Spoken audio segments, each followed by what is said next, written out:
The sequence when the White Walkers and the Whites attack the cave of the Three-Eyed Raven was an incredibly complicated sequence to figure out. I knew that it was going to be a lot of stunts, a lot of CGI. How were we going to do it?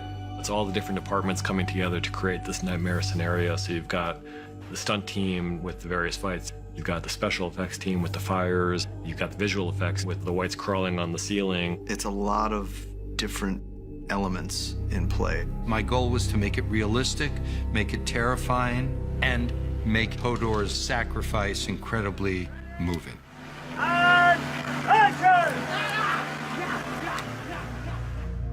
The Three-Eyed Raven Cave we first established at the end of season 4. It was very difficult to shoot in, but we only had a 2-day shoot. It had been designed for, the actors to escape to, and then we cut away, so it wasn't very stunt-friendly at all. So we kind of had to sort of pull it all apart, create new tunnels. And for this year, we had to have a secret exit for the cave just to follow the ending of that episode and the storyline that goes with that. The children of the forest are basically in a very thin prosthetic, so we had to try and make the floor a bit friendlier for that, because obviously we're gonna kill them and throw them on the floor and things like that. But it's very small. It was very clubby filming in there. It was a bit of a mission. Arrow!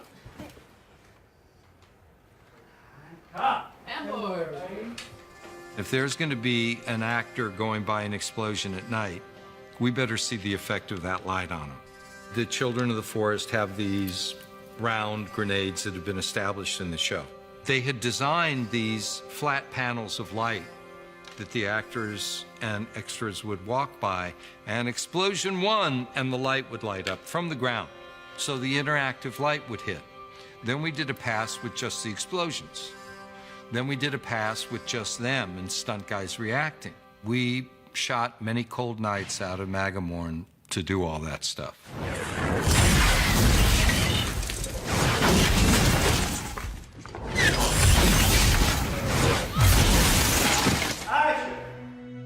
When we do explosions inside a small contained set, you've always got to worry about air expansion. We're working with this system that's actually igniting dust. What we ended up using was cork dust and charcoal dust. Fired out of an air mortar in front of a flame, ignites into a lovely fireball. And it was off a Leaf's grenade explosion in the tunnel. It's such a confined little space. You do your explosion passes, there's no one there. Action! And then you do your passes where you've got people there, but they need to have interaction. Go! You put that shot and then the previous shot of explosion, and you've got everything you need.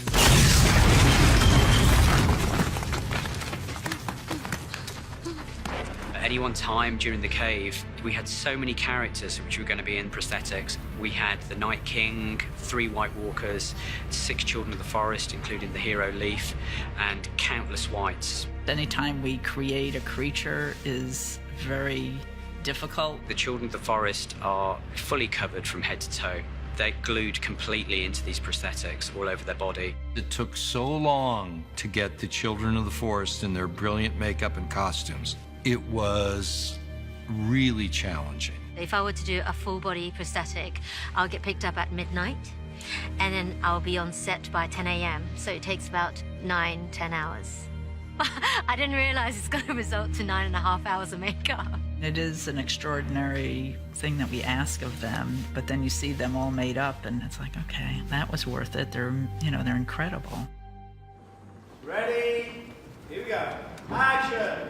The cave sequence this year is kind of like a chase sequence. We've got Hodor and Mira and Bran on the run through the escape tunnel. They're being chased by skeletal and half-dead Whites. And not only on the ground, they're also being chased on the ceiling. There's an image that Dan and David and Jack were very, very keen on, but just to get it as crazy and as terrifying as we could, the Whites are not only running on the floor, but they're crawling on the walls, they're crawling on the ceiling. So we worked with the art department to build an inverted walls and ceiling section of the tunnel. It took a lot of interdepartmental planning to get that right. We had to leave room with green screen when we were shooting, frame-wise, to have them crawling on the ceiling. Our great stunt team put their heads together on how to suspend the White stunt performers. So it's a bungee rig. They can cross over each other. They can pile onto each other. They're going to be everywhere. That's something that's going to end up, I hope, being really creepy.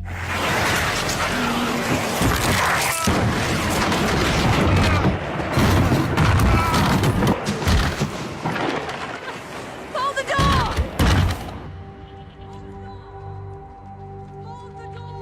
There's a door between these whites and between Mira and Bran getting away. That's when I'm told to hold the door, which turns into Hodor, and it was just like a genius. George told us about this, that hold the door was the origin of the name Hodor. And I just remember Dan and I looking at each other when he said that and just being like, holy shit. The intensity of the moment for Hodor, his own death moment, finding its way back through time, is short-circuiting young Willis and turning him into Hodor. It's one of those things that, you know, didn't ever occur to me before he told us that, and then it all makes sense. We just thought that was a really, really cool, kind of heartbreaking idea.